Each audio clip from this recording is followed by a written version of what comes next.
If you've been paying attention today, you're surely aware that the Exynos 2400 and Snapdragon 8 Gen 3 SoC-powered Galaxy S24 Plus and S24 Ultra have debuted in benchmarks.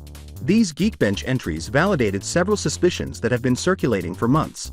However, there is a twist when it comes to the version of the Galaxy S24 Ultra that will be available for purchase in the United States and Europe. It has also appeared on Geekbench with some results.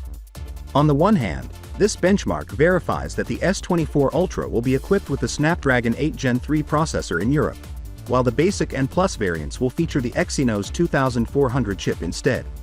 These new benchmark results, on the other hand, provide a difficulty.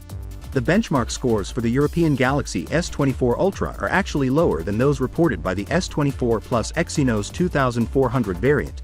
Take a look at the screenshot to see how the European S24 Ultra, which is powered by the Snapdragon 8 Gen 3 chip, outperforms both its American brother and the Galaxy S24 Plus, which is powered by an Exynos 2400 chip.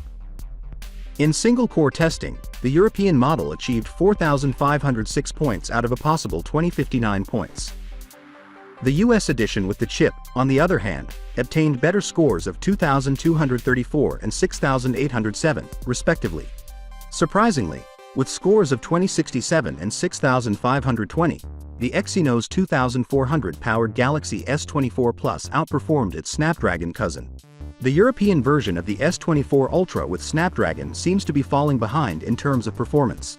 However, we must keep in mind that these are release versions or prototypes, and Samsung hasn't completely tuned their CPUs for their forthcoming flagship handsets, so we are quite likely to see benchmark results when the Galaxy S24 series is finally announced next year. To be completely honest, although these benchmark results may not be significant right now, they do give some comfort that the S24 Ultra will actually feature the Snapdragon 8 Gen 3 chipset in all regions, including Europe.